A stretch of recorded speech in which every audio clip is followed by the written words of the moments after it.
Baiklah, Assalamualaikum warahmatullahi wabarakatuh. Kembali lagi Waalaikumsalam. bersama Waalaikumsalam. podcast kami. Kali ini kami akan membahas mengenai memahami strategi. Adapun saya sendiri Liza Olivia sebagai host pada kali ini dan ada Kak Nabila dan ada masih dengan Kak Ferdi. Baiklah, yang langsung saja mengenai strategi. Dari yang pertama itu, apa sih menurut Kak Nabila strategi itu? Bisa dijelaskan sedikit mengenai penjelasan strategi itu sendiri, Kak Nabila? Hai, terima kasih Kak Liza. Saya akan menjawab. Strategi adalah rencana-rencana untuk mencapai tujuan organisasi, yaitu memberikan konteks luar yang mana seseorang dapat mengevaluasi keoptimalan unsur-unsur sistem kendali manajemen. Strategi yang berbeda membutuhkan prioritas tugas, faktor sukses kunci, serta skill, perspektif, dan perilaku yang berbeda. Jadi, rancangan sistem pengendalian harus terus memperhatikan apakah perilaku yang disebabkan oleh sistem adalah satu hal yang call for by the strategy. Itu saja dari saya.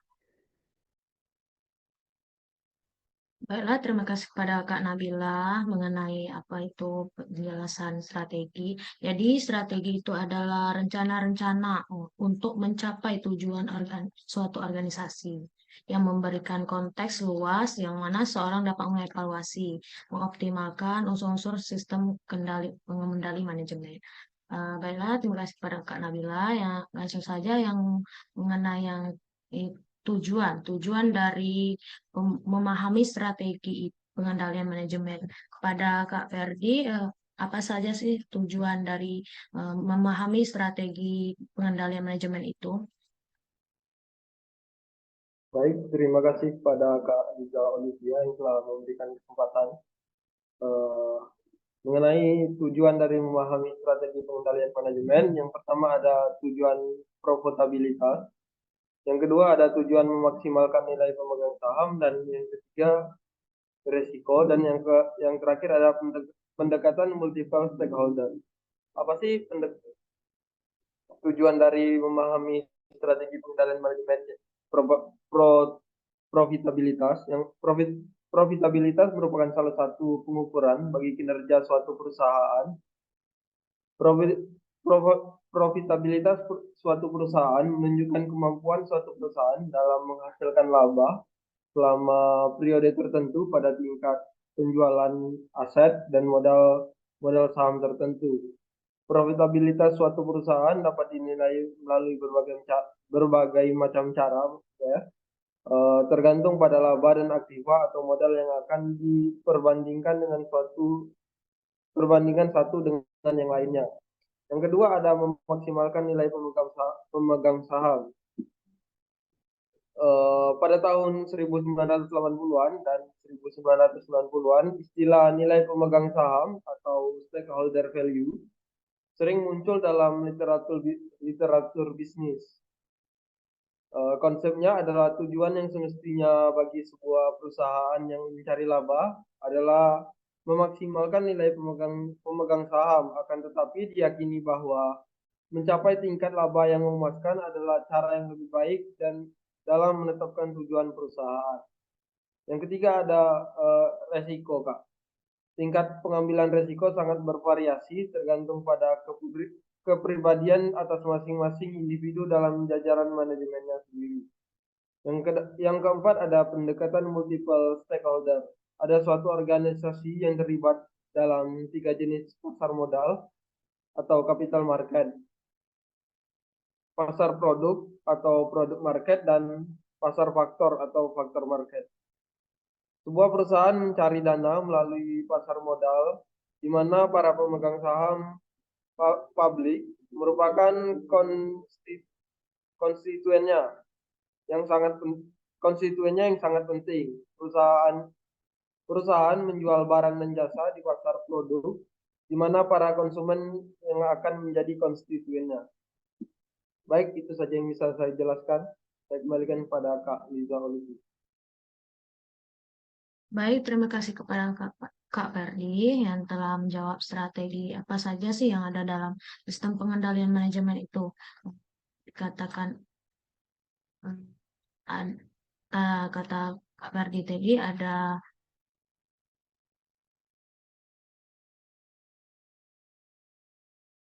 yang dikatakan Kak Ferdi tadi ada tujuan tujuan yang pertama itu ada profitabilitas. Di mana itu profitabilitas itu merupakan salah satu pengukuran bagi kinerja suatu perusahaan. Yang kedua itu ada memaksimalkan nilai pemegang saham. Yang dimaksud dalam sini yang kata Kak Ferdi tadi meningkatkan tingkat laba yang memuaskan dengan cara yang lebih baik dalam menetapkan eh, tujuan perusahaan. Ada yang ketiga itu resiko. Dalam pengambilan risiko ini sangat bervariasi, tergantung pada kepribadian masing-masing individu di jajaran manajemen. Dan ada yang terakhir tujuannya ada pendekatan multiply stakeholder, di mana ada organisasi yang terlibat dalam tiga jenis pasar. Seperti yang sudah dijelaskan oleh Kak Ferdi tadi, ada pasar modal, pasar produk, dan pasar. Nah, selanjutnya kita beralih kepada Kak Nabila mengenai strategi apa saja sih Kak Nabila yang ada di dalam sistem pengendalian manajemen itu bisa disebutkan dan bisa dijelaskan sedikit. Baik, ada beberapa strategi yang ada dalam sistem pengendalian manajemen. Yang pertama itu ada strategi level korporasi. Strategi korporat adalah mengenai keberadaan di tengah-tengah bauran bisnis yang tepat.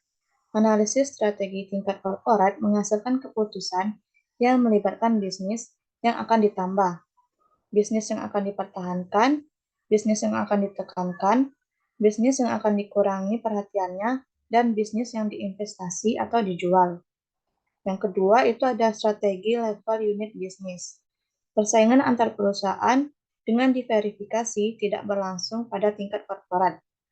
Sebaliknya, unit bisnis dalam satu perusahaan atau PNG Pampers Unit bersaing dengan unit bisnis dalam perusahaan lain. Kantor korporat dari perusahaan dengan diverifikasi tidak menghasilkan laba dari dirinya sendiri, melainkan pendapatan dihasilkan dan biaya ditanggung dalam unit-unit bisnis. Itu saja dari saya kembalikan pada Kak Liza. Baiklah, terima kasih kepada Kak Nabila. Di sini kita mengetahui strategi apa saja yang ada dalam sistem pengendali manajemen itu. Kata Kak Nabila tadi ada strategi level korporasi. Strategi ini mengenai keberadaan di tengah-tengah bauran bisnis yang tepat. Untuk menganalisis strategi ini tadi dapat menghasilkan keputusan yang melibatkan bisnis yang akan ditambah, bisnis yang akan dipertahankan, bisnis yang ditekankan, bisnis yang dikurangi perhatiannya, dan bisnis yang diinvestasikan atau dijual. Yang kedua itu ada strategi level unit bisnis. Nah, strategi level unit bisnis ini persaingan antar perusahaan dengan diversifikasi tidak berlangsung pada tingkat korporat tadi. Baiklah, terima kasih Kak Nabila. Selanjutnya kita beralih ke pada tingkat korporat yang sudah dijelaskan tadi. Apakah ada dimensi yang paling signifikan di mana konteks strategi ini berbeda adalah tingkat baik dari tingkat dan jenis diversifikasinya yang dilakukan oleh perusahaan-perusahaan yang berbeda.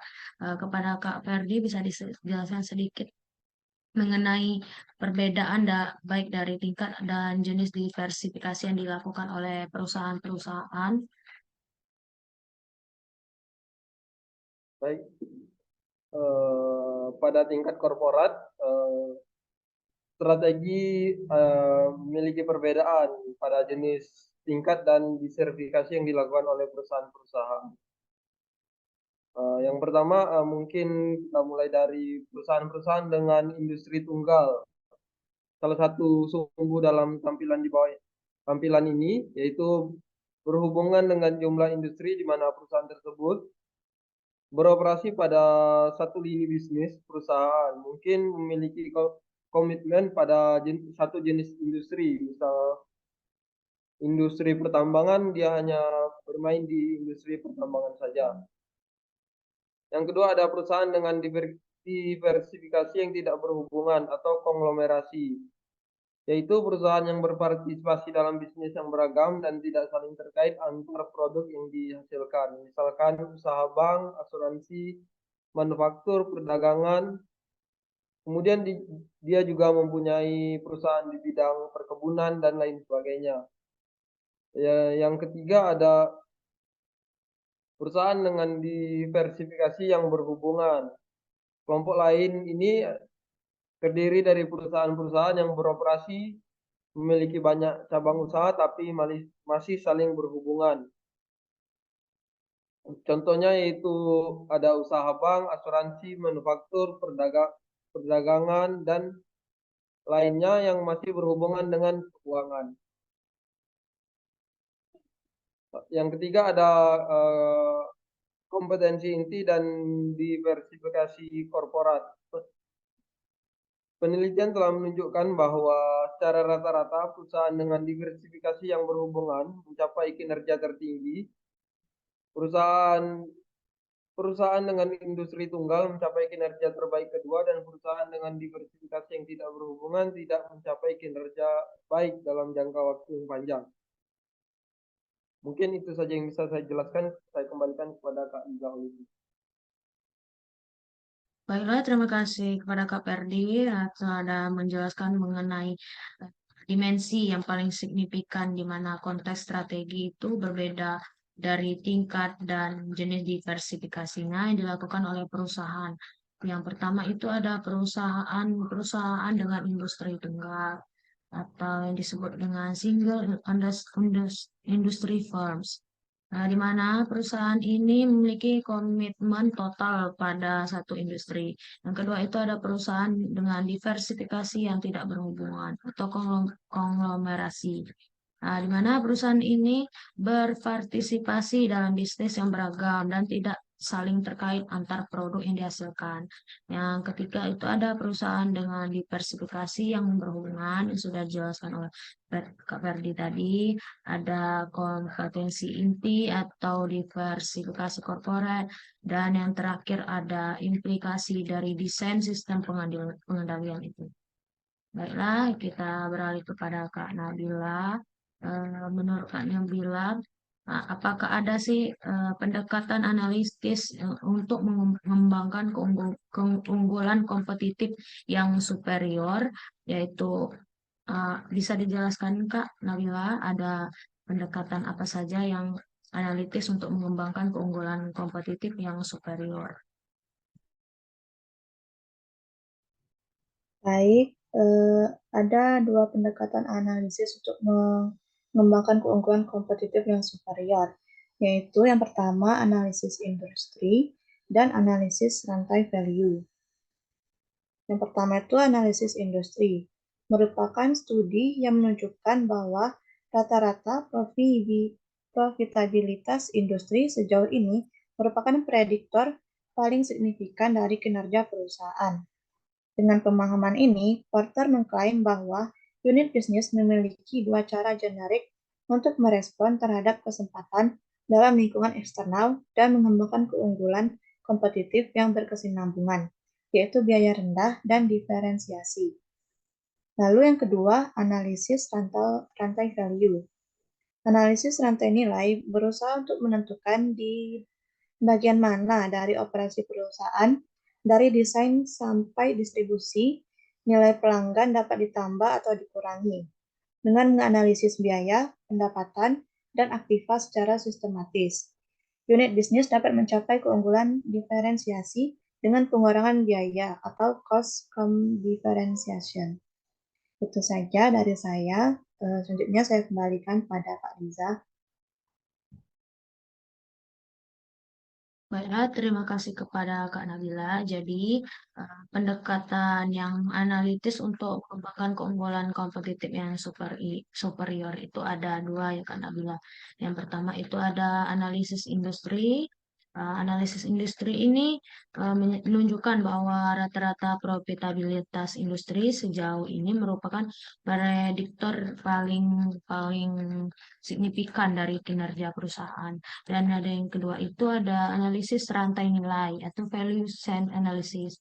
Analisis rantai nilai ini berusaha untuk menentukan di bagian mana dari operasi perusahaan, dari desain sampai distribusi, nilai pelanggan dapat ditambah atau dikurangi. Baiklah, itu saja podcast kita mengenai pemahaman strategi. Jika kami ada salah kata, saya minta maaf.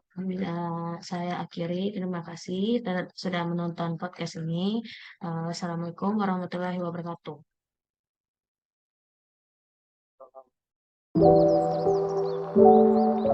Sama.